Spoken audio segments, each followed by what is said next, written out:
From President Trump to Brexit and beyond, the news is a rich source of jokes for comedians everywhere. In fact, many young people see comedians on TV and online as one of their most trusted sources for current affairs. How did we get here, and is it a bad thing? Welcome to Roundtable.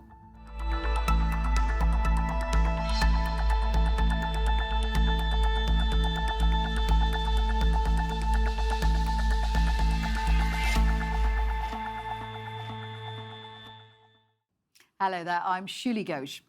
What with the seemingly endless Brexit saga, the latest tweets from Donald Trump, and a world that's facing countless challenges, the news can sometimes feel like it's beyond a joke.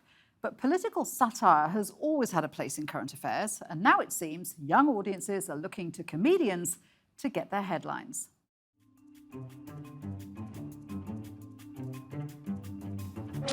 Many people get their news from nightly comedy shows, tuning in to Netflix and HBO to watch popular shows like The Daily Show, Last Week Tonight with John Oliver, and The Patriot Act. Researchers found that 21% of people aged between 18 to 29 cited The Daily Show and Saturday Night Live as a place where they regularly learned about presidential campaign news. But comedy news existed before the likes of Jon Stewart and Trevor Noah. It has roots in the British satire boom of the early 60s and the BBC's That Was the Week That Was. One UK author has said that whatever happens in British society, Stand Up immediately begins a process of discussing and reinterpreting it. So have the lines between comedy and journalism blurred? And is comedy a more accessible way to get the news? Let me introduce today's guests. Joining me at the round table is Indian-American comedian Sid Singh, Martin Conboy, Professor of Journalism History at the University of Sheffield, and on the line from San Francisco is Keli Dailey, journalist and comedian. Martin, let me start with you. Is it a surprise to you that so many people learn about current affairs through comedy? No, and I base that observation on the history of satire in journalism. I mean, there's been satirical approaches to politics as long as there's been journalism. If we look back to the English Civil War, the political partisanship was expressed in satire. Before the French Revolution, the pornographic libelles were very influential in swaying public opinion against the clergy and the aristocracy. More recently, the age of declining deference was ushered in by satirical news shows in the UK, and for instance, like That Was the Week That Was. But is there a difference between poking fun at people in power and political events and actually learning about news from those kind of programmes? I wonder whether anyone's learning with a capital L. Most research, particularly research out of the State University of Ohio in 2017, show that people choose their alternative political satire depending on what they know already and what their political preferences are. Sid, you have had a very successful show at Edinburgh Fringe with the slightly counterintuitive How to Hate. Tell me about that. Well, I disagree, Martin, respectfully. I think a lot of people are getting their news from comedy and they're learning about it for the first time while watching these shows, and I think that's terrible. But what kind of issues, though? Well, what kind of issues do you talk about that you think people are learning about? Absolutely. So I got to do a show. I was very lucky. I got to do a show about this court case that I was very tangentially involved with. Basically, the Center for Gender and Refugee Studies represented these female refugees who had been denied asylum by the Trump administration. And then Karen Masalo and the rest of CGRS took them to court in order to grant them the asylum and beat the Trump administration. And so my idea for a show was to sort of tongue-in-cheek talk about how if you learned how to hate, you could learn how to win like we did, because it's time the left learned how to win. And you could see that it was an issue that people were learning about for the first time, the case Grace v. Whitaker at least. And that's a shame. That's something that they should probably learn about before they come see a comedian. A comedian's job is to make you laugh, not really to make you learn. Keli, you're a journalist, but you also teach satire comedy. Do the two go hand in hand? There's an overlap where satire and journalism live, and I produce both. I been a journalist for 18 years, a comedian for 5 years, and a lifelong cautionary tale.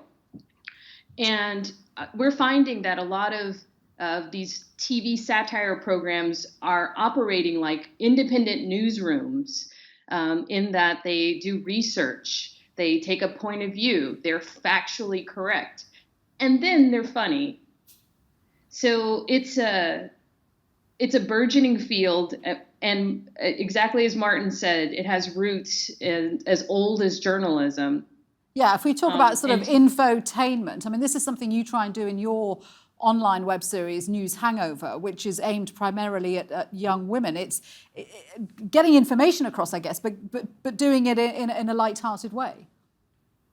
That's right. And it's a dual purpose work, an art form, in that you do intend your audience to learn. Just to Martin's point, you can learn about topics that you're not familiar with. We find that people who are very versed in like a topic like abortion or have a point of view about climate change, they actually resist those messages. They resist that comedy. But things like net neutrality, which I covered as a journalist, and I still didn't understand the topic until John Oliver destroyed the topic with his Last Week Tonight program, which was an explainer about what net neutrality is. So you can learn. Martin, Sid was saying that in some ways it's a little bit sad that people are learning about issues by watching comedians like him. Do people not, is it because they don't watch the news, they don't trust the news? It's very, very fascinating because one of the most trusted forms of news, if not the most trusted form of news globally, has been television news. That's why in the UK, for instance, we have broadcasting impartiality in statute. But what we find with young people is that the form of news they consume the least is television news. Right. So that leads to a question about whether it's the journalism itself which is tired as a genre, or is it the presentational formats, with all due respect to this round table.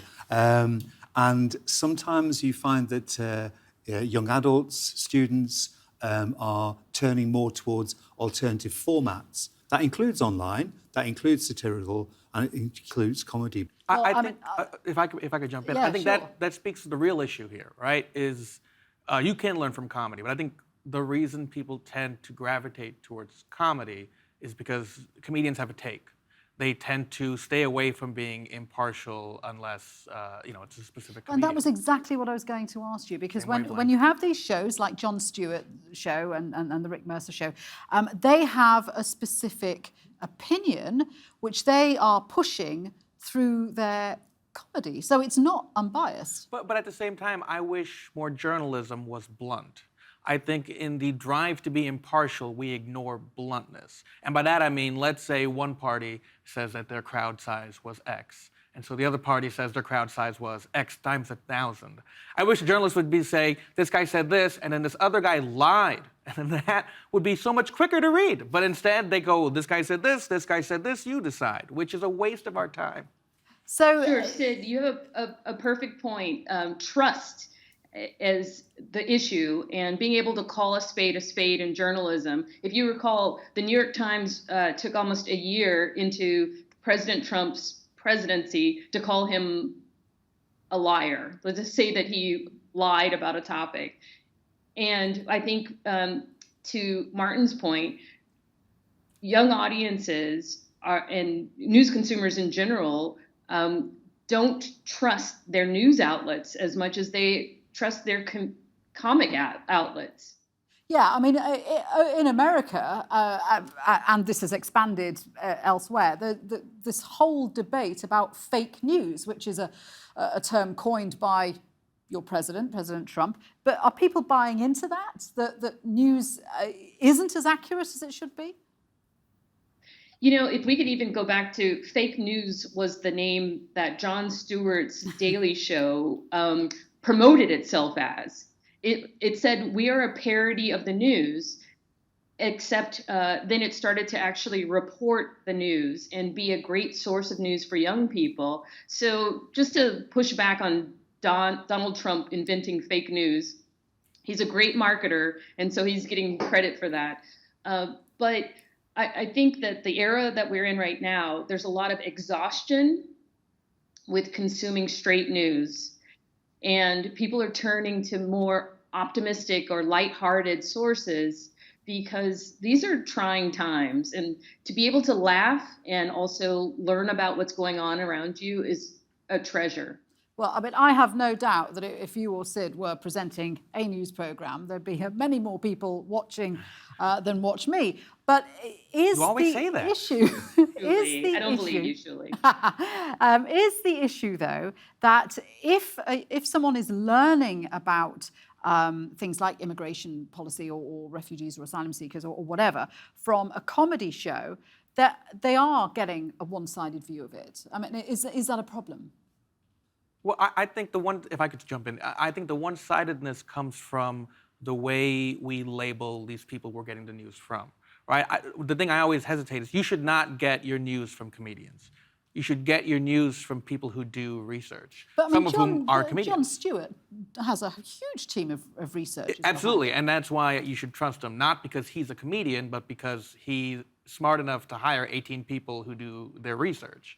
That's why you should trust him. But then what he does is he takes this research and he uses it like a missile to, in a destructive way, to tear down the politicians or the policy that he's talking about. Whereas my friend Nick does that without doing any of the research. And you shouldn't trust a word that comes out of his mouth.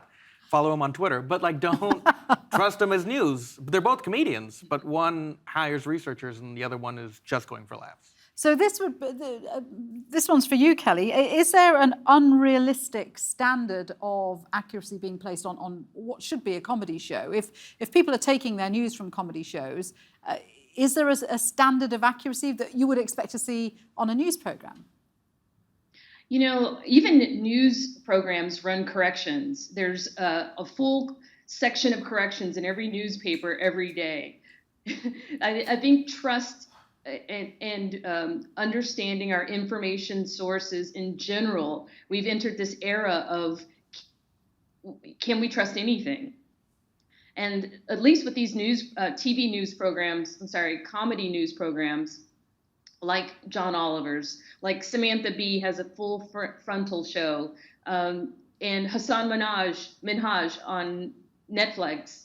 At least they're saying we stake our reputation on creating comedy that is factual. Is there a problem with the way news is perceived these days? I'd like to just backtrack a little bit and look at the ways in which certain of the legacy media are reflecting upon the sorts of issues we've just been discussing about bias, reliability, etc., from a particular existing political standpoint. Because 2 years ago, Mock the Week, the popular weekly BBC current affairs satire, that was covered in the Daily Mail. The Daily Mail, right-wing newspaper, was criticising it and saying, why don't trendy comedians ever attack Corbyn, the leader of the Labour Party?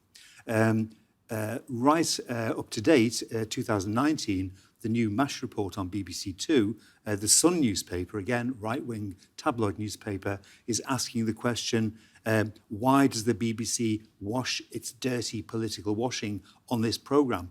Accusing the BBC of using the satirical weekly programme as a Trojan horse to get left-leaning political opinion into the mainstream. So I think that's quite interesting. Two right-wing newspapers, which are institutionally and politically hostile to the BBC as an institution, are criticising a start-up comedy show on BBC Two. Well, I can speak to this, actually. I have some insider information, so to speak. Do tell. But it really comes down to the fact that these shows try to hire right-wing comedians. They allow them to write up pieces, and then they fact-check these pieces, and these pieces very rarely come out as factually accurate. So maybe if these right-wing comedians that they want to hire and are actively looking for would do, 10 minutes of research, they'd get on television and the Sun could chill out. So basically you're saying that right-wing politics is a whole heap of lies. I'm not saying that. I'm saying they're trying their best to ignore the truth, and I'm talking about these specific comedians that are hired. I mean, also, what I hear echoes up, I'm sorry, is a question of, is comedy progressive? Is it left-leaning? And often we do see comedy that challenges government and institutions, and the status quo is a little bit more left-leaning. Well, on this issue of challenging the status quo and challenging politicians, does this kind of comedy show, can it make a difference? Can it change policies? Can it change people's minds about policies? I think absolutely. Oh, please. Go ahead, Kelly. Sure, thanks, Sid. We have evidence of John Oliver's show, who he started off on Mock the Week, and then we brought him here for the Daily Show, and he got his own program last week tonight. He has actually affected farm policy. He has helped with bail reform. And what we're hearing is our actual politicians here in America are watching his program, learning about an issue from a TV comedy program, and then going and writing policies that improve our lives here in America. It should be terrifying in some ways that our legislators are watching HBO and getting a clue, but at the same time, we're seeing positive change and social change because of this program. And it's not just John Oliver. I have other instances where we've seen improvements because humor is very accessible. Absolutely. I think Jon Stewart with the first responders at 9/11 has done amazing work making sure that their medical bills are paid, which is a whole other can of worms, of course. But there is a body of thought that says if you just present everything as something to laugh at, as something that is a target for satire, that stops people from taking action, because all we're doing is just sitting and laughing at it and not actually going out and changing it.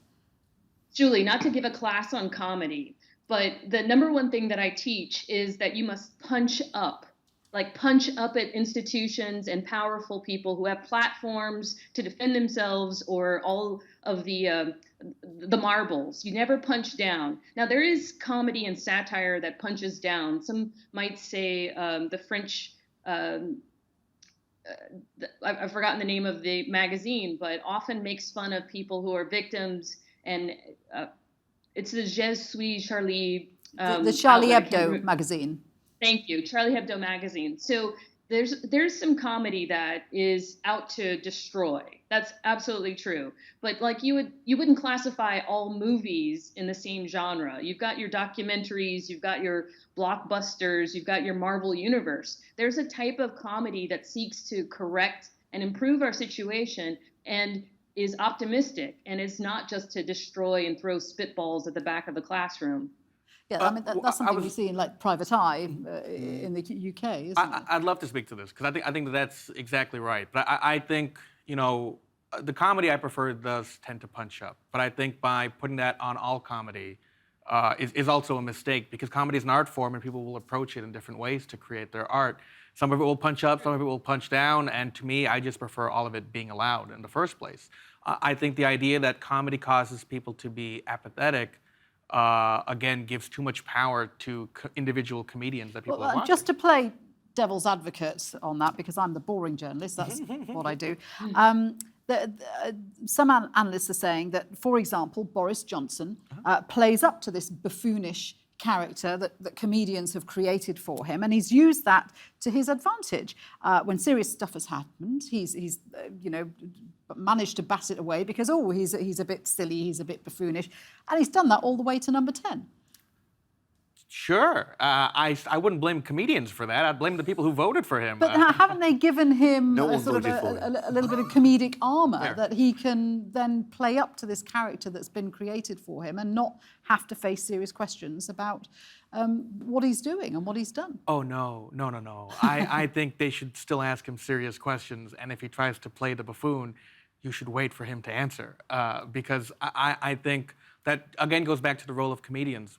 Our primary job is to make you laugh. The fact that there are some people who take that art form in a way to make people learn as well is cool, but it shouldn't be seen as an overarching theme of the genre. I think one of the problems with satirical journalism in the contemporary world is that whereas in the 1960s, satirical journalism played a great part in tearing down these walls of deference, of silence around public hypocrisies, particularly among politicians. And news was broadly trusted in that era. Now we're living in an era where some people would call it post-truth. There's a huge amount of skepticism about what any news media organisation or any politician says. And the satirical journalism runs the danger of increasing that sceptical cloud which obscures political and economic facts to the citizen. Well, Martin, I think you'd agree with this. I think the bigger issue to go along with what you're saying is that comedians and politicians are not being held to the same standard. A lot of comedians go out there and say real dumb nonsense, and then they get fired from their jobs. Sometimes that's fair enough. Sometimes I feel like it's extreme. However, politicians are saying a lot of dumb nonsense, and no one's calling them out on it in a way that leads to real consequences. I think it's crazy that Trump can say awful things and it can be considered a joke, and therefore we're supposed to look the other way. Right. Whereas if a comedian were to do the same thing, they'd be fired. If I could just go back briefly to the Ohio State University research, which was published in the prestigious Journal of Communication 2 years ago, and they found, not surprisingly, that liberal voters in the United States tended to watch liberal comics doing their political satire, and conservative voters tended towards watching conservative comics doing conservative political satire.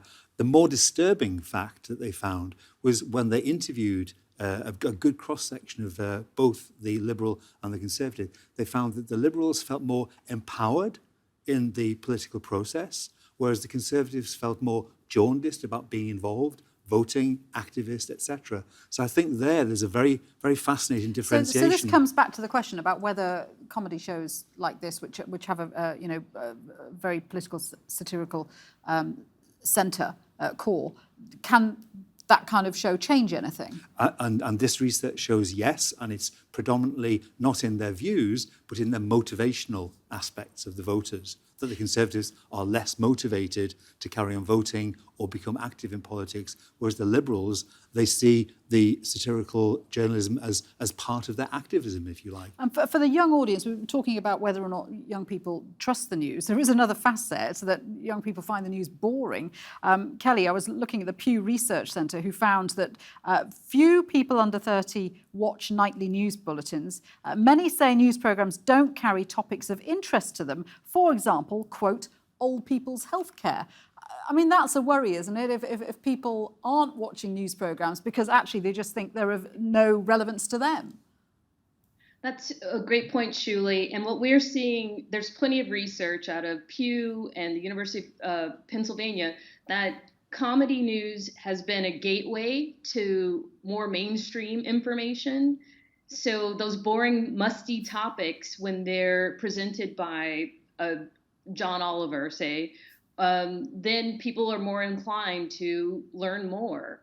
And there's plenty of research, too, that says it prevents cynicism. Just to go to Martin's point, that